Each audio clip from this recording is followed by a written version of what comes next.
নমস্কাৰ ছাত্ৰ-ছাত্ৰীসকল আজি মই তোমালোকৰ কাৰণে ভয়েসৰ ওপৰত আৰু এটা ভিডিও লৈ আহিছো ইয়াৰ আগৰ ভিডিওটোত মই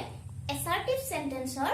প্ৰেজেন্ট টেন্সৰ আটাইকেইটা পাৰ্টৰ সেন্টেন্স বিলাক কেনেকৈ এক্টিভৰ পৰা পেসিভ কৰিব পাৰি সেই বিষয়ে আলোচনা কৰিছিলো গতিকে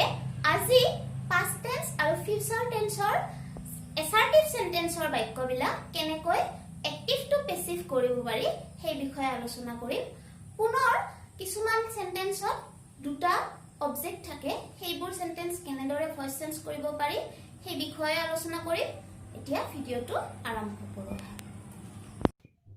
পাষ্ট ইনডিফিনিট টেন্স বা সিম্পল পাষ্ট টেন্স এক্টিভ ভয়েসত লিখা হৈছে I ate a mango পেসিভত a mango was eaten by me They accepted the invitation. The invitation was accepted by them. My father helped him. He was helped by my father. এতিয়া আমি ইয়াৰ নিয়মখিনি এবাৰ চাওঁ আহা এই সাবজেক্টটো চোৱা they accepted the invitation তো first আমি কি কৰিম অবজেক্টটো বাছি লম অবজেক্টটো হৈছে the invitation গটিকে ফাৰ্স্ট কাম আমাৰ কি হ'ব অবজেক্টক সাবজেক্ট হিচাপে বহুৱাম পেসিভত দা ইনভাইটেশন পেসিভ ভয়েসত সাবজেক্ট বহুৱা হ'ল এতিয়া আমি কি কৰিম কি টেন্সত আছিল বাক্যটো পাষ্ট ইনডিফিনিট টেন্সত আছিল হেহে পেসিভ ভয়েসৰ সাবজেক্ট যেটো বহুৱাইছো আমি দা ইনভাইটেশন এই সাবজেক্ট অনুসৰি আমি বি ভাৰ্ব বহুৱাম পাষ্ট ইনডিফিনিট টেন্সত কি হ'ব বি ভাৰ্বৰ ৰূপ দা ইনভাইটেশন ওয়াজ নেক্সট কামটো আমাৰ কি আছিল বি ভাৰ্ব বহুৱা হ'ল এতিয়া এক্টিভ ভয়েসৰ যেটো মেইন ভাৰ্ব আছিল একসেপ্টক আমি ভাৰ্ব 3 ফৰ্মত বহুৱাম কি হ'ব accepted তো বাক্যটো আমি কি হ'ল the invitation was accepted আৰু হেকত আমি কি কৰিম এক্টিভ ভয়েসৰ যেটো সাবজেক্ট সেই সাবজেক্টক পেসিভ ভয়েসত বাই প্ৰিপজিশনৰ দ্বাৰা অবজেক্ট হিচাপে লিখিম বাই them তেতিয়া হলে আমি পেসিভ ভয়েসৰ বাক্যটো কি পালো the invitation was accepted by them এইবাৰ past continuous tense লৈ আহা He was singing a song. Pesifot ki hobo? A song was being sung by him. I was writing a poem then. A poem was being written by me then. He was helping us. We were being helped by him. নিয়ম সমূহ আমি এটা উদাহৰণ লৈ বিতংকৈ আলোচনা কৰিম চাই লোৱা এটা এক্সাম্পল লৈ লৈছো he was singing a song ইয়াত ফাৰ্স্ট কামটো কি হ'ব তোমালোকে জানাই অবজেক্টটো উলিয়ালো a songক সাবজেক্ট হিচাপে বহুৱালো পেসিভত a song তাৰ পিছত আমি কি কৰিম বি ভাৰ্ব বহুৱাম কি টেন্সত পাষ্ট কন্টিনিউয়াস টেন্সত a songক সাবজেক্ট হিচাপে লৈ তো কি হ'ব a song was being তাৰ পিছত আমি কি কৰিম A song was being হৈ গল মেইন ভাৰ্ব যেটো আছিলে হে মেইন ভাৰ্ব আছিল sing ভাৰ্বৰ ভাৰ্ব 3 ফৰ্ম বহুৱাম sang A song was being sung তাৰ পিছত এক্টিভ ভয়েসৰ যেটো সাবজেক্ট আছিল তাক বাই প্ৰিপজিশনৰ দ্বাৰা পিছফালে সংযোগ কৰিম বাই him সংযোগ কৰিম মানে অবজেক্ট হিচাপে সংযোগ কৰিম তো বাক্যটো কি হ'ল A song was being sung by him Past perfect tense or sentence keita sai loba She had lost the ring. The ring had been lost by her. They had won the match. The match had been won by them. We had finished the work. The work had been finished by us. Etia eta example lom aru heitu explain korim tumaloke sai joa ইয়াত লোৱা সেন্টেন্সটো হৈছে she had lost the ring তো প্ৰথম কাম কি হ'ব the ring sub অবজেক্টক আমি subject হিচাপে বহুৱালো the ring এতিয়া the ringৰ লগত কি বহিব বি ভাৰ্ব বহিব কি টেন্সৰ past পাৰফেক্ট টেন্সৰ কি হ'ব the ring had been be verb main ভাৰ্বৰ নিচিনাকৈ বি ভাৰ্বৰ ৰূপটো বহিব দ্য ৰিং হেড বিন তাৰপিছত কি বহিব the ring had been lost কাৰণ লষ্টটো হৈছে মেইন ভাৰ্ব এক্টিভ ভইচৰ মেইন ভাৰ্বৰ ভাৰ্ব 3 ফৰ্ম বহিব লষ্ট তাৰপিছত কি বহিব সাবজেক্টক মানে এক্টিভ ভইচৰ সাবজেক্টক বাই প্ৰিপজিশনৰ দ্বাৰা লক কৰি দিয়া হ'ব the ring had been lost by her কিয় হ'ল এইটো হৈছে অবজেক্টিভ প্ৰনাউন সি সাবজেক্টিভ প্ৰনাউন বহিছিল আৰু অবজেক্টিভ প্ৰনাউন কাৰণে সিৰ হলনি হাৰ বহিছে past perfect continuous tense active voiceত the boys had been beating the dog passive the dog had been being beaten by the dogs active the teacher had been teaching us passive we had been being taught by the teacher এইখিনি কেনেদৰে কৰা হ'ল first কাম একে the teacher had been teaching us us to হৈছে object আসক আমি subject হিচাপে বহুৱালো কি হ'ল we এতিয়া past perfect continuous tense অনুসৰি আমি we লগত be verb বহুৱাম we had been being past perfect continuous tenseৰ কি আছিল স্ট্ৰাকচাৰটো subject plus had plus been plus main verb plus ing গতিকে আমি যেহেতু be verb বহুৱাইছো তেতিয়ালে কি হ'ব being হ'ব be verbৰ লগত ing বহিব সো কি হ'ব we had been being এবাৰ কি কৰিম main verb teachৰ আমি past participle form বহুৱাম we had been being taught তাৰ পিছত simple কথা we had been being taught by the teacher to যেহেতু subject আছিল ইয়াক object হিচাপে সংযোগ কৰিলো be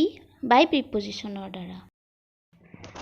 future indefinite tense বা simple future tense he will invite you to dinner you will be invited to dinner by him I shall learn the lesson will be learned by me everyone will blame us for this we shall be blamed for this by everyone ইয়াত চোৱা I shall learn the lesson to object ইয়াক subject হিচাপে বহুৱালো the lesson বহিল passive subject তাৰ পিছত the lessonৰ লগত future indefinite tenseত কি বহিব will বহিব সেই কাৰণে আমি কি লিখিলো the lesson will এতিয়া যেহেতু আমি be verb বহুৱাম be verbৰ কি বহিব the lesson will be simple be বহিব তাৰ পিছত আমাৰ কি বহিব the lesson will be learned কাৰণ main verb আছিল learnৰ verb 3 বহিব the lesson will be learned আৰু একেবাৰে শেষত by me আইক আমি ইয়াত সংযোগ কৰিলো by prepositioner দ্বাৰা future perfect tense I shall have finished the work by 5 p.m. The work will have been finished by me by 5 p.m. He will have read the novel by 4 o'clock in the afternoon. The novel will have been read by him by 4 o'clock in the afternoon. ইয়াত তোমালোকে active voiceত by to দেখি মানে puzzle নহবা ইয়াত by toৰ মিনিংটো বেলেগ হৈছে মানে কি হৈছে I shall have finished the work by 5 p.m. মানে 5 বজাৰ আগত মই কামটো শেষ কৰিম সেইটো অৰ্থ বুজাবলৈহে by to ইয়াত লিখা হৈছে active voiceত গতিকে তোমালোকে অলপ চাই ললে বুজি পাবা কথাখিনি ইয়াত চাবা I shall have finished the work by 5 p.m. ইয়াত by 5 p.m. টো তোমালোকে অলপমান সাইড কৰি থৈ দিয়া হেতু কথা এতিয়া ভাবিব নালাগে জাস্ট আমি আগৰ নিয়ম মতে অবজেক্টটো উলিয়াই লম অবজেক্ট কি হ'ব দা ওয়ার্ক হেহে আমি পেসিভ ভয়েসত কি বহুৱালো দা ওয়াৰ্ক সাবজেক্ট হিচাপে বহুৱালো দা ওয়াৰ্ক নেক্সট কি হ'ব দা ওয়াৰ্কৰ লগত উইল হ্যাভ বিন মানে ফিউচাৰ পাৰফেক্ট টেন্স বহিব বি ভাৰ্ব বহিব ফিউচাৰ পাৰফেক্ট টেন্সত বি ভাৰ্ব বহিব সেয়েহে বহিব কি উইল হেভ বিন তোমালোকে ফিউচাৰ পাৰফেক্ট টেন্সৰ কনজুগেশ্যন যে কৰিছিলা প্ৰথম শিকোতে সেইটো মনত কৰা যদি মেইন ভাৰ্ব বি থাকে তেতিয়া কি বহে উইল হেভ বিন বহে মেইন ভাৰ্ব এক্টিভ ভইচত ফিনিশ আছে সেইকাৰণে কি বহিছে চেল হেভ ফিনিশড বহিছে সেয়েহে পেছিভ ভইচত কি বহিছে উইল হেভ বিন নেক্সট কাম কি হ'ব ফিনিশ ভাৰ্বটো ভাৰ্ব 3 ফৰ্মত বহিব the work will have been finished তাৰপিছত আমি কি কৰিম আইক ইয়াত বাই প্ৰিপজিশ্যনৰ দ্বাৰা সংযোগ কৰিম the work will have been finished by me এতিয়া যি ৰৈ থকা বাই 5 PM আছিল সেই বাই 5 PM পিছত লিখি দিম গতিকে কমপ্লিট বাক্যটো কি হ'ল the work will have been finished by me by 5 PM এতিয়া আমি কেইটামান ভাৰ্ব স্পেচিয়েলি কেইটামান ভাৰ্ব থকা সেন্টেন্স লৈছোঁ সেই ভাৰ্ব কেইটা হৈছে can could may might must should would ought to use to etcetera এই ভাৰ্ব থকা বাক্যবোৰ এক্টিভৰ পৰা পেছিভ কেনেদৰে কৰা হয় সেইটো চাই ল'বা একেবাৰে সহজ এক্টিভত দিয়া আছে চোৱা আই কেন ডু ইট পেছিভত আমি আগৰ নিয়ম মতেই এক্টিভত থকা অবজেক্টটো মানে ইটক আমি পেছিভত সাবজেক্ট হিচাপে বহুৱালো ইট হ'ল তাৰপিছত কেন ভাৰ্বটো কেন হিচাপে বহুৱালো তাক একো হলনি কৰিব নালাগে কেনটো কেনেই থাকিল কিন্তু কেনৰ লগত এটা বি আহিল বি একো হলনি নহয় ডাইৰেক্ট বি বুলিয়ে বহিব বি বহিল তাৰপিছত এক্টিভত যিটো মেইন ভাৰ্ব আছিল ডু ভাৰ্বৰ ভাৰ্ব 3 বহিল ডান বাই মি তো কি হ'ল it can be done by me তাৰপিছত চোৱা he may insult you may be insulted by him একেই নিয়ম কেৱল অবজেক্টক সাবজেক্ট হিচাপে বহুৱা হৈছে সাবজেক্টৰ লগত মে বহুৱা হৈছে তাৰপিছত ইনসাল্টৰ হলনি বি ইনসাল্টেড বহুৱা হৈছে তলৰ বাক্যটোতো আৱাৰ নেইবাৰ অট টুৰ হলনি অটটো ঠিকেই বহিছে কিন্তু অটটোৰ পিছত লাভৰ হলনি বি লাভড বহুৱা হৈছে সেয়েহে he may insult you may be insulted by him we ought to love our neighbors ought to be loved by us এতিয়া আমি এনে ধৰণৰ কিছুমান সেন্টেন্স পাম সেই বিষয়ে আলোচনা কৰিম যে দুটা অবজেক্ট থাকে কিছুমান সেন্টেন্সত দুটা অবজেক্ট থাকে দুটা অবজেক্ট মানে কেনেকুৱা সেন্টেন্স ধৰা my father told us a story ইয়াত কি থাকিব দুটা অবজেক্ট থাকিব my father subject told us কাক কৈছিল আমি যদি হুমেৰে কোৱেশ্চন কৰো toldক তেতিয়া आंसर কি পাম us আমি যদি toldক হোৱাটেৰে কোৱেশ্চন কৰো তেতিয়া आंसर কি পাম a story সো ইয়াত দুটা অবজেক্ট আছে এটা হৈছে us এটা হৈছে a story এই ধৰণৰ সেন্টেন্স বিলাক দুই ধৰণে ভয়েস চেঞ্জ কৰিব পাৰি পেছিভত লিখিব পাৰি দুই ধৰণে মানে এবাৰ তোমালোকে us অবজেক্টক সাবজেক্ট হিচাপে লৈ কৰিব পাৰা আৰু এবাৰ a story অবজেক্টটো সাবজেক্ট হিচাপে লৈ কৰিব পাৰা যেনে we were told a story by my father next কেনেকে a story was told us by my father এই ধৰণে ইয়াৰ বিষয়ে ডিটেইল আলোচনা কৰো আহা এই সেন্টেন্স সমূহত দুটাকৈ অবজেক্ট আছে যেনে my mother gave me a book এই বাক্যটোত চাবা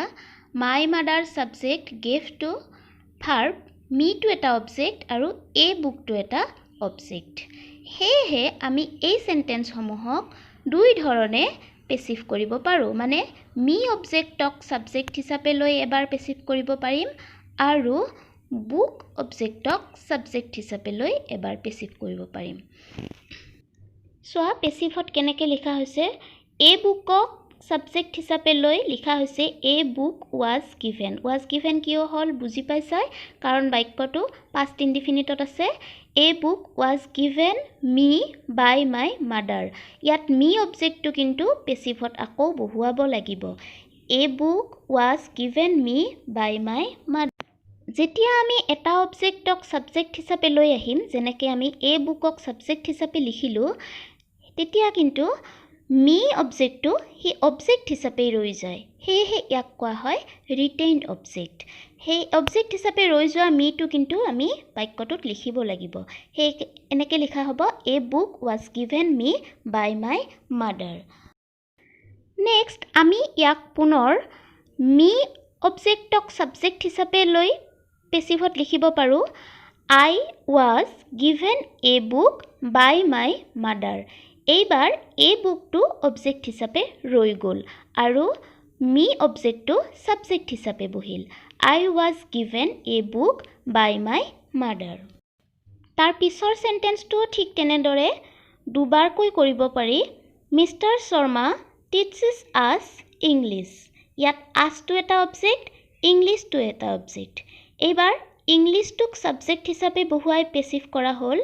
English is taught us by Mr. Sharma ইংলিশক যেতিয়া আমি সাবজেক্ট হিচাপে ললো তেতিয়া as অবজেক্টটো কিন্তু ৰৈ গ'ল মানে as অবজেক্টটো অবজেক্ট হিচাপে থাকি গ'ল এইবাৰ আমি as অবজেক্টক সাবজেক্ট হিচাপে লৈ পুনৰবাৰ পেছিভত লিখিম we are taught English by Mr. Sharma এইবাৰ ইংলিশটো অবজেক্ট হিচাপে ৰৈ গ'ল তাৰ মানে দুটা অবজেক্ট থাকিলে এটাক যদি সাবজেক্ট হিচাপে বহুৱাও আনটো অবজেক্ট হিচাপে ৰৈ যায় এনে ধৰণৰ সেন্টেন্সত যিটো অবজেক্টকতে সাবজেক্ট হিচাপে ধৰি কৰিবলৈ ভাল পোৱা হেতু মতে কৰিলে হ'ল দুইটাই শুদ্ধ ছাত্ৰ-ছাত্ৰীসকল ইয়াৰ পিছত আমি ইন্টাৰোগেটিভ সেন্টেন্সৰ ভয়েস টেন্স আলোচনা কৰিম আৰু ইম্পাৰেটিভ সেন্টেন্সৰো আলোচনা কৰি গৈ থাকিম যদি কোনোবাই আগৰ ভিডিওটো চোৱা নাই তেতিয়া হলে সেই ভিডিওটো চাই লবা তেতিয়া আজিৰ ভিডিওটোৰ কথাখিনি বুজি পোৱা তোমালোকৰ সহজ হ'ব আৰু পিছলৈ পুনৰ লগ